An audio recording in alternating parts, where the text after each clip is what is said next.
peace be upon you, on Wednesday, June 14, 1911 AD.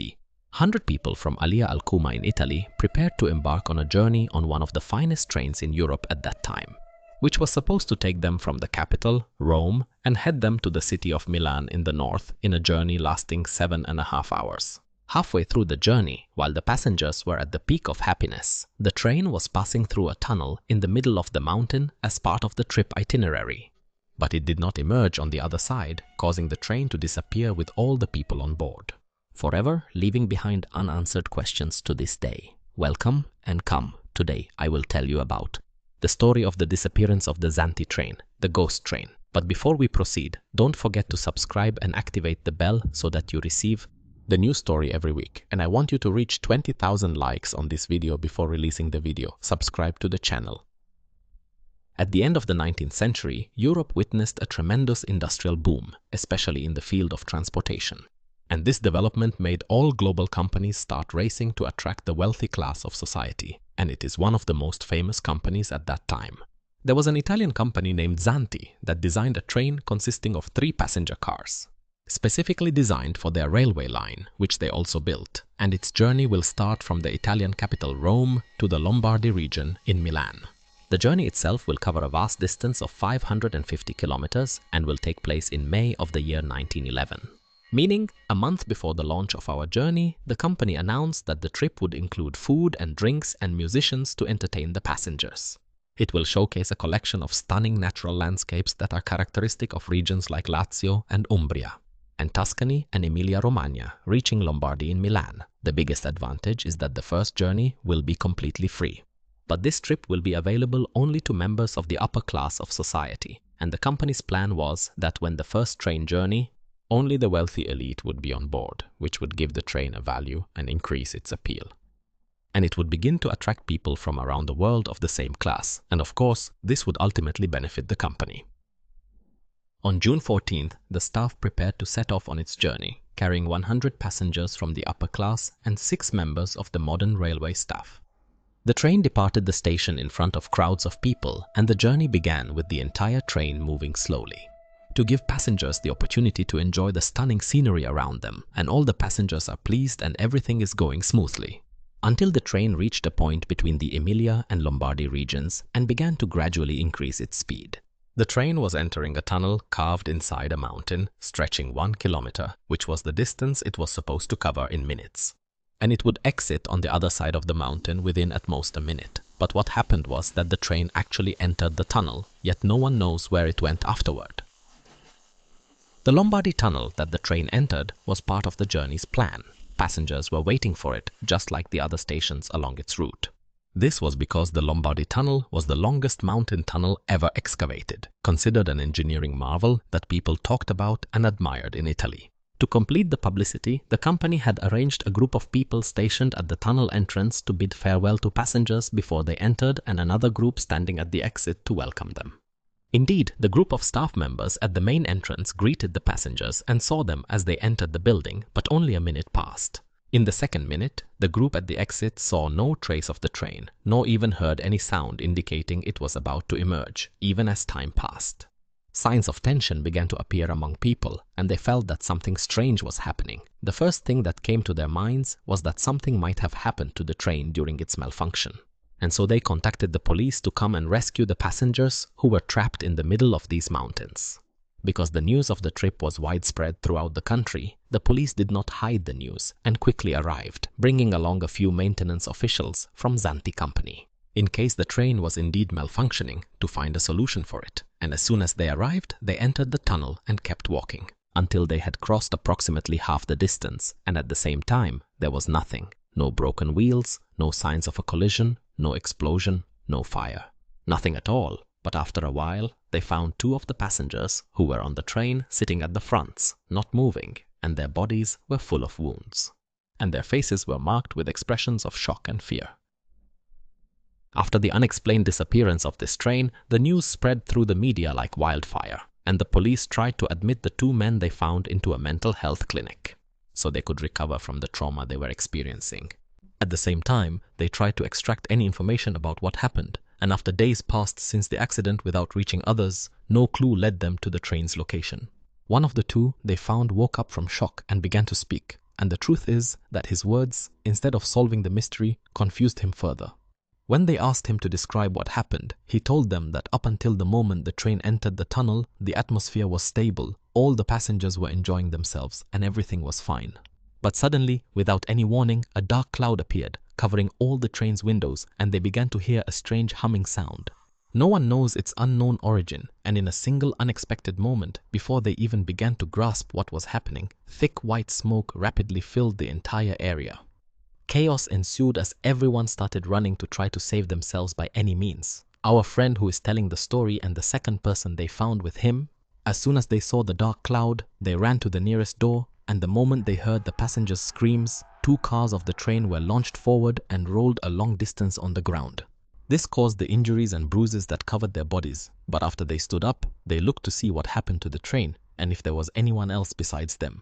Whether it jumped or not, they carefully found that everything present had completely evaporated and melted, with no train or passengers remaining, as if both had mysteriously vanished into thin air. They were in a dream and had just awakened. The man's detailed and harrowing account suddenly caused widespread panic among everyone who heard him, including doctors and investigators. Some believed and tried to find a plausible explanation, while others said it was just hallucinations resulting from the severe trauma he experienced. But regardless of whether it was true or if it was just hallucinations, they still don't know exactly where the train went. Especially since the tunnel has no other passages or exits where the train could have emerged, and the people who were at the only exit said no one came out.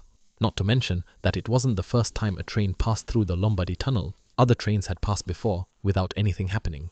So, what exactly happened to this train, and what's the story behind the 2 passengers they found in Dona, aside from the rest of the 106? There are many unanswered questions, but nevertheless, officials issued a decision to permanently close the tunnel to prevent such an incident from happening again. Zanetti Company implemented every possible measure to prevent the press from discussing the matter because news like this could significantly damage their reputation, would tarnish the company's reputation, and they were indeed able, as they say, to suppress the news quickly and let this mysterious enigma pass without answers for 2 years. World War I commenced in the year 1914, leading to the complete shelving of the Lombardy Tunnel project as a direct result of the intense and sustained bombardment during the conflict. Despite the strange blackout on the news and the unreasoned silence of the victims' families, even though they are all from the state's prominent families as we mentioned, there was one investigator who was interested in the matter and determined to solve the mystery. He began searching through old historical sources for any event that resembled this incident, hoping to find any clue to follow, and he discovered a document containing a testimony from a psychiatrist in Mexico City, Sati, named Giuseppe Saxino. The document dates back to the 1940s, which means approximately 70 years before the disappearance incident. Giuseppe wrote in the document about a very strange event where a group of people suddenly appeared in the streets of Mexico, dressed differently, looking strange, and behaving in ways that indicated they were confused, and speaking a different language than the local people, so neither side understood the other. Immediately, the locals reported them to the police and detained them. They brought in special translators and found out they were speaking Italian. When they tried to understand from them how they came here and what they wanted, they said they didn't even know how they came here. All they remember is that they were traveling by plane from the Italian capital and suddenly found themselves here. Their means of transportation connect Italy in Europe with Mexico in America, but their persistence and steadfastness in their stance, this particular situation caused doctors to diagnose those individuals as psychiatric patients and then transfer them to the mental hospital. This is not the only striking thing mentioned in Khassi's document, as Khassi also stated that the number of patients he received was precisely 104.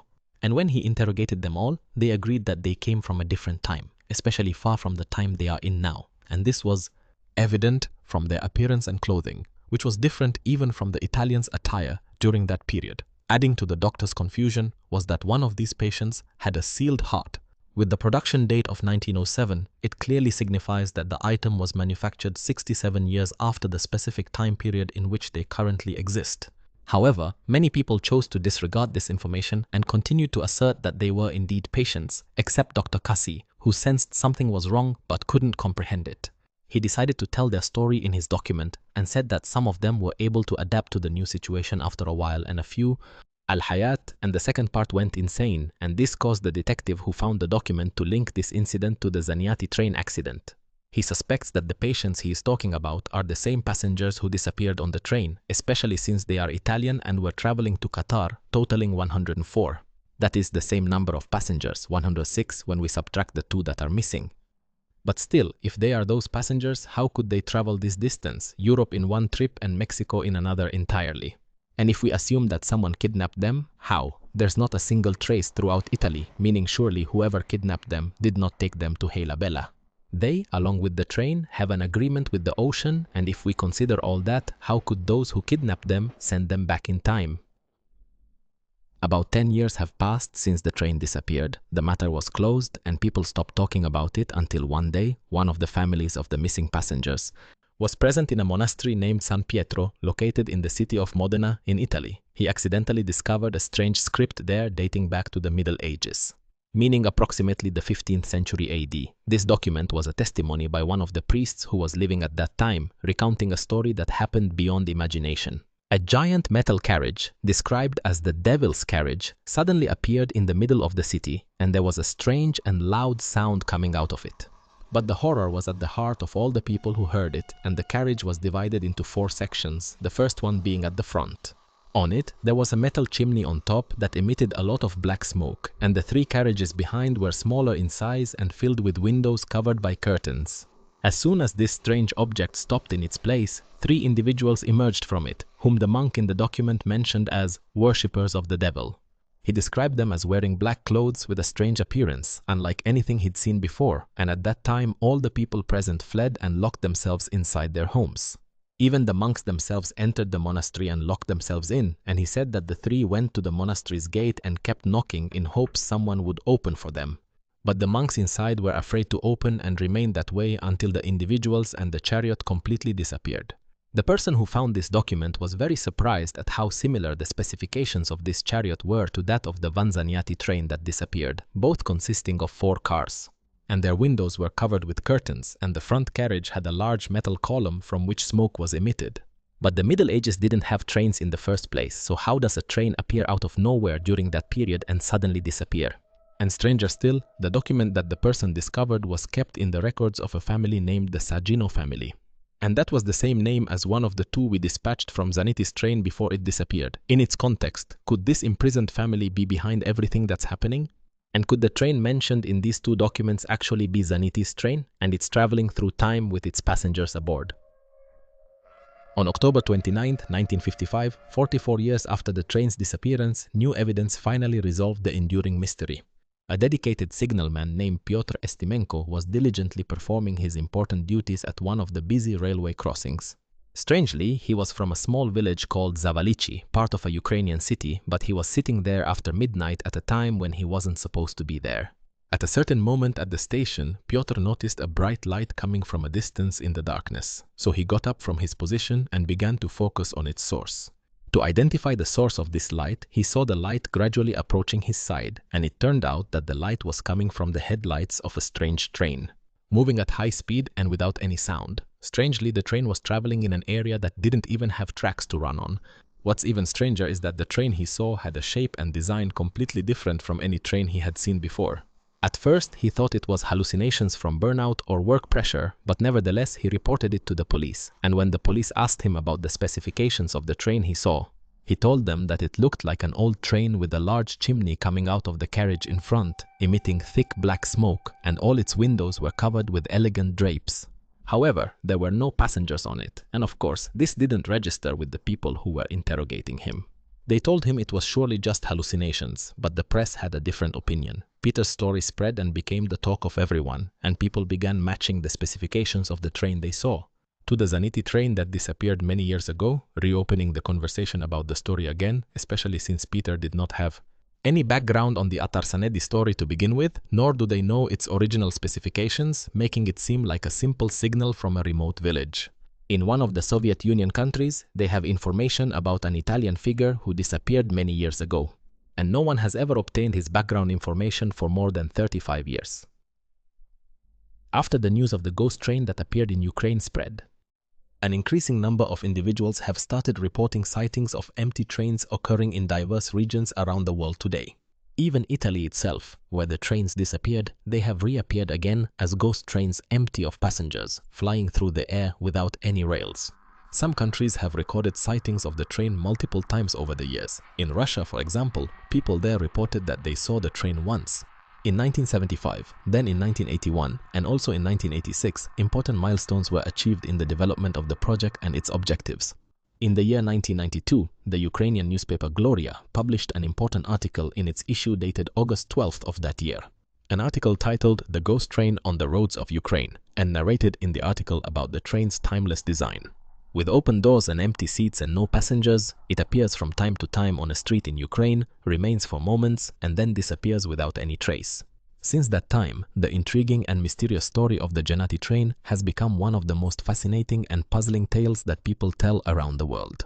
And theories began to emerge trying to explain the disappearance of the train, the most famous of which is the theory that states that in the year 1911, when the train mysteriously disappeared, a powerful and devastating earthquake struck the region of Lombardy, leading to the unexpected opening of a time portal within the tunnel. And this gate is the one that swallowed the train, transporting it with its passengers once to the Middle Ages and again to Mexico in the 19th century. And there, as we know, they were confined to the hospital. Some continued their lives normally, while others went insane, and thereafter the train kept moving from one era to another, and from country to country without passengers. In reality, despite the excitement and mystery surrounding the Zanyati train and the numerous videos and sources that recounted the story, when we investigated the topic and searched for its details meticulously from more than one source, it became clear that no reputable, reliable source discussed the matter. Even the documents mentioned in the story, such as the Al-Rahb Islamic document or the famous Mexican doctor's document, have left no trace. And even the doctor, who is supposed to be a prominent and well-known psychiatrist in Mexico, when we searched for him, we couldn't find anyone by that name, which is Casis Xino. Nor is there even a family named Sajaneh, which is the name in the document, nor a large company named Zainab.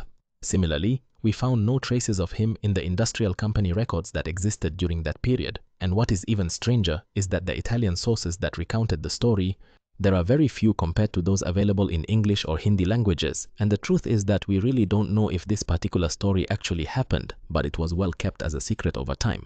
Then rumors began to spread widely, and these circulating tales are what ultimately made the story become part truth and part fiction, leaving us to wonder if all this is merely the imagination of an unknown person. And everyone believed it and went along. So we've reached the end of the story. I'm waiting for your opinions, and if you have a story you want us to tell, write it in the comments. The idea that gets a lot of engagement, I will do it, God willing.